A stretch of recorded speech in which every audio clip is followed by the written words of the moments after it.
আত্তাহিয়াতুলিল্লাহ। হ্যাঁ, রমজানে রিপিট করেছিলাম এর অর্থ। কে বলতে পারে? হাত তুলবে। যারা দুনিয়ায় আছে নেক বান্দা আর যারা কিয়ামত পর্যন্ত আসবে নেক বান্দা, সবার জন্য। কেউ বাদ পড়লো?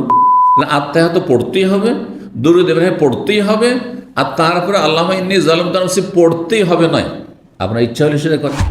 ফাইজা জালাস আহাদুকুম ফিস সালাতে, সালাতে যখন তোমাদের কেউ বৈঠকে বসবে, প্রথম তাশাহুদ হোক অথবা শেষ তাশাহুদ হোক, ফালিয়াকুল, যেন বলে আত্তাহিয়াতু লিল্লাহি ওয়াস সালাওয়াতু ওয়াত তাইয়্যিবাতু আসসালামু আলাইকা আইয়ুহান নবী ওয়া রাহমাতুল্লাহি ওয়া বারাকাতুহু আসসালামু আলাইনা ওয়া আলা ইবাদিল্লাহিস সালিহিন। এই আত্তাহিয়াত। তারপরে শাহাদাত, আশহাদু আল্লা ইলাহা ইল্লাল্লাহ ওয়া আশহাদু আন্না মুহাম্মাদান আবদুহু ওয়া রাসূলুহু। আত্তাহিয়াতু লিল্লাহ। হ্যাঁ, রমজানে রিপিট করেছিলাম এর অর্থ। কে বলতে পারে? হাত তুলবে। আত্তাহিয়াতু লিল্লাহি ওয়াস সালাওয়াতু ওয়াত তাইয়্যিবাতু। কে অর্থ করতে পারে? হাত তুলেন। ইয়া আল্লাহ। তাহলে কি বলছেন আপনি? নামাজ আত্তাহিয়াত এখনই পড়ে এলেন, একটু আগে পড়ে এলেন। তাহিয়া, তাহিয়া কি দেওয়া হয়? মুখ দিয়ে হয়। তাহিয়া সালাম কি দেওয়া হয়? অভিবাদন। জবান দেওয়া হয় না? তাহলে তাহিয়া এভাবে মনে রাখলে মনে থাকবে। তাহিয়া হয় জবান দিয়ে, হ্যাঁ, বাকশক্তি দিয়ে। সুতরাং এর মানে হচ্ছে বাচনিক যাবতীয় ইবাদত লিল্লাহ, আল্লাহর জন্য। জবান দ্বারা যত ইবাদত হয়, জিকির, আজকার, দোয়া, সূরা, তেলাওয়াত ইত্যাদি, হ্যাঁ, তাকবীর, হ্যাঁ, সব হচ্ছে কার জন্য? বাচনিক যাবতীয় ইবাদত আল্লাহর জন্য। ওয়াসসালাওয়াতু, সালাত হচ্ছে দৈহিক ইবাদত, নামাজ হচ্ছে দৈহিক ইবাদত। সুতরাং সেখান থেকে নেবেন শারীরিক যাবতীয় ইবাদত কার জন্য? আল্লাহর জন্য। তাইয়্যিবাত, যাকাত দেওয়ার মাধ্যমে ধন সম্পদ পাক পবিত্র হয়। তাইয়্যিব মানে পাক পবিত্র হওয়া। সুতরাং আর্থিক যাবতীয় ইবাদত কার জন্য? আল্লাহর জন্য। আসলে ছিল আত্তাহিয়াতু লিল্লাহি ওয়াস সালাওয়াতু লিল্লাহি ওয়াত তাইয়্যিবাতু লিল্লাহি। আতফ হয়েছে আরবি গ্রামারে, আরবি সংক্ষেপে বলা যায়, অন্য ভাষায় এত সংক্ষেপে বলা যায় না। তো আত্তাহিয়াতু লিল্লাহি, ওয়াও যে এসছে, ওয়াস সালাওয়াত মানে ওয়াস সালাওয়াতু লিল্লাহি, ওয়াত তাইয়্যিবাত ওয়াও এসছে, ওয়াত তাইয়্যিবাতু লিল্লাহি। এই সমস্ত ইবাদত বন্দেগী কার জন্য? আর মানুষের ইবাদত বন্দেগী হচ্ছে এই তিন রকমের: বাচনিক ইবাদত, হ্যাঁ, আর শারীরিক ইবাদত। শারীরিক ইবাদতের মধ্যে অন্তরের ইবাদত চলে আসলো, কলবের ইবাদত চলে আসলো, কারণ সেটাও শরীরের একটা অংশ। আর আর্থিক ইবাদত, ধন সম্পদ দিয়ে ইবাদত বন্দেগী করা, যাবতীয় ইবাদত হচ্ছে কার জন্য? আল্লাহর জন্য। এটা আল্লাহ রাব্বুল আলামিন কোনো গান হয়ে গেল আর স্বীকৃতি দান হয়ে গেল। আসসালামু আলাইকা, তারপরে নবীর হক আল্লাহর পরে, হে নবী, আপনার প্রতি সার্বিক শান্তি বর্ষিত হোক। ওয়ালা ইবাদিল্লাহ, আর নবীর পরে হক হচ্ছে যত আল্লাহর নেক বান্দারা রয়েছে, আদম থেকে শুরু করি, নবী রসুল এবং নবী রসুলের উম্মতের যত নেক মানুষরা, আল্লাহর নেক বান্দাদের উপর সার্বিক শান্তি বর্ষিত হোক।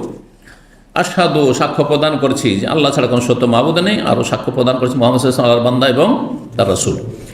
যখন এই আত্তাহিয়াত পড়লো, ফাইজা কালা যালিকা, এই দোয়াটি যখন পড়লো, আসাবা কুল্লা আবদিন সালিহিন ফিস সামাই ওয়াল, এই দোয়া পৌঁছে গেল আসমান জমিনে যত আল্লাহর নেক বান্দা আছে সবাইকে। এটা কিন্তু আপনারা চিন্তা করেন না। আমিও যখন যেই সময় হয়তো অর্থ বুঝতাম না ছাত্র জীবন, তখন আমি আত্তাহিয়াত পড়েছি, কিন্তু এইভাবে বুঝতাম না।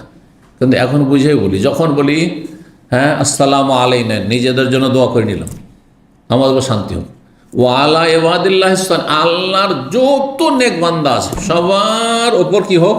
শান্তি বর্ষিত হোক। যারা চলে গেছে দুনিয়ায় থেকে, যারা দুনিয়ায় আছে নেক বান্দা, আর যারা কিয়ামত পর্যন্ত আসবে নেক বান্দা, সবার জন্য। কেউ বাদ পড়লো? শুধু মানুষ না, জিনের মধ্যে নেক বান্দা মুমিন মুসলিম রয়েছে, তাদের জন্য দোয়া হয়ে গেল। শুধু জিন আর মানুষ না, ফেরেশতা সকলে আল্লাহর নেক বান্দা। সুতরাং সব ফেরেশতার জন্য দোয়া করলাম। বাপ মা মুসলিম নেক বান্দা, তাদেরকে দোয়া পৌঁছে গেল অটোমেটিকলি। ওয়ালা ইবাদিল্লাহিস সালিহিন, এতটুকুতে আমরা বাপ মা ভাই বোন আত্মীয় স্বজন বংশ বলি যে কোনো মুসলিম, হ্যাঁ, সবাই আপনার দোয়া পেয়ে গেল। কোনোদিন চিন্তা করেছেন? এই বিশ্বাস নিয়ে এই অর্থটাকে ওই সময়, হ্যাঁ, ব্রেনে হাজির করে উপস্থিত করে তারপরে এই দোয়াটি পড়বেন, তাহলে এই দোয়াতে সবাই ভাগ পেয়ে যাবে। এই দোয়াতে, আর আপনার ঘরে স্ত্রী ভাগ পাচ্ছে। আপনি হয়তো কোনোদিন চিন্তা করেন না যে আমি আমার স্ত্রীর জন্য নামাজে কোথায় দোয়া করলাম। যদি আপনাদেরকে জিজ্ঞাসা করতাম এই ব্যাখ্যা করার আগে যে প্রত্যেক নামাজে স্ত্রীর জন্য কি দোয়া করেন, খতম হয়ে যেত। তো অনেক সময় তো করি নাই নাকি? ও আলা ইবাদিল্লাহিস সালিহিন, আপনি স্ত্রীর জন্য দোয়া করলেন, আপনার ছেলে মেয়ের জন্য দোয়া করলেন, ওটা দুনিয়ার মুসলিমদের জন্য দোয়া করলেন, হয়ে গেল। জি,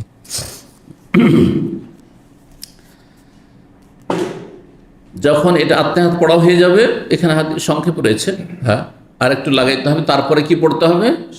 দরুদ এবার আল্লাহ সাল্লি আলা মুহাম্মদ আল্লাহ বারিক আলা মুহাম্মদ ইন্নাকা হামিদুম মাজিদ পর্যন্ত যে রয়েছে সেটি পড়বেন। আর তারপরে সুম্মা ইয়াতাখায়্যারু বাদু, তারপরে পছন্দ করবে, চয়ন করবে, মিনাল কালামে মানে মিনাল দোয়ায়, বাক্য হতে মানে দোয়ার বাক্য হতে, মাশা যা চাইবে মুসল্লি।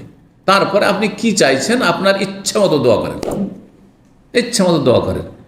আত্মাহাত পড়তেই হবে, দুরূদ ইব্রাহিম পড়তেই হবে, আর তারপরে আল্লাহুম্মা ইন্নী যালামতু নাফসি পড়তেই হবে নয়, আপনার ইচ্ছা হলে সেটা করেন। কিন্তু হানাফি সমাজে কি শেখানো হয়েছে? দোয়ায়ে মাসুরা মানে বা একটি আছে দুনিয়া, তার কিচ্ছু নেই। দোয়ায়ে মাসুরা মানে শুধু একটি আছে, কত ভুল শেখানো হয়েছে। কিন্তু 5টি, হ্যাঁ, অনিষ্ট থেকে আশ্রয় কামনা, আল্লাহুম্মা ইন্নী আউযু বিকা মিন আযাবিল কবরি ওয়া আউযু বিকা মিন আযাবি জাহান্নাম ওয়া আউযু বিকা মিন ফিতনাতিল মাসিহিদ দাজ্জাল ওয়া আউযু বিকা মিন ফিতনাতিল মাহইয়া ওয়াল মামাত। আর তার সাথে যদি আরও লাগানো না হাদিস যেমন মিনাল মাসামে ওয়াল মাগরাম, তো ভালো। কিন্তু যদি এগুলো নাও করেন, রব্বানা আতিনা ফিদ দুনিয়া হাসানাহ ওয়া ফিল আখিরাতি হাসানাহ ওয়া কিনা আযাবান্নার, রব্বি হাবলি মিনাস সালিহিন, রব্বিরহামহুমা কামা রাব্বায়ানি সাগীরা, আর কোনো দোয়া করলেন আপনি, যা চাইবেন।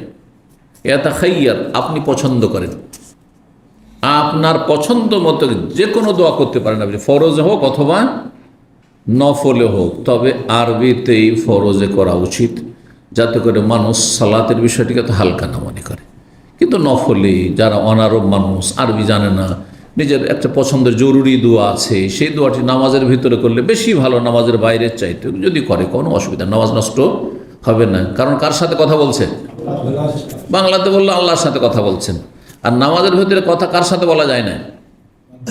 মানুষের সাথে কথা বলা যায় না। আরবিতেও যদি মানুষের সাথে কথা বলে নামাজ অবস্থায়, তো নামাজ থাকবে? নষ্ট হয়ে যাবে। তো নামাজ নষ্ট করে কি সে? কালামুন নাস, মানুষের সাথে কথা বললে, আল্লাহর সাথে, রবের সাথে কথা বললে নামাজ নষ্ট হয় না। এই মূল কায়দাটা, নীতিমালা যখন বুঝে নেবেন, তখন আর আপনার সংশয় হবে, এটা কেমন কথা হইল, বাংলাতে নামাজ বলবো তো নামাজ নষ্ট হয়ে যাবে না। বাংলাতে কেন, আরবিতেও যদি বলে একবারে, কোরআনের ভাষায় যদি কথা বলেন, হ্যাঁ, কাইফা হালুক, হ্যাঁ, কাইফা হালুক না, দুয়াও যদি বলেন, হাঁচি পড়েছে, পাশের লোকের হাঁচি পড়েছে, আর ও জাহেল, আলহামদুলিল্লাহ জোরে পড়ে দিচ্ছে। জাহেল না হলে জোরে পড়তো না, কারণ পাশের লোক তো আলহামদুলিল্লাহ সঞ্জিদ রহমতুল্লাহ বলে দেয়, তো অন্যান্য নামাজটা নষ্ট করলে।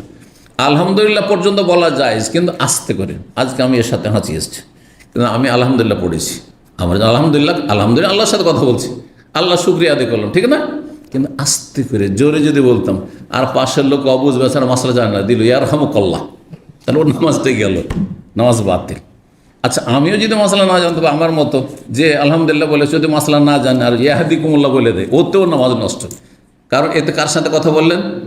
আল্লাহ, ইয়ারহামুকাল্লাহ, আল্লাহ আপনার রহম করুন, ইয়াহদিকুমুল্লাহ, আল্লাহ আপনাদেরকে হেদায়েত দান করুন, নামাজ নষ্ট হয়ে গেল। মানুষের সাথে কথা বলে নামাজ নষ্ট হবে, কিন্তু রবের সাথে কথা বলে নামাজ নষ্ট হয় না। ভালো করে শুনুন।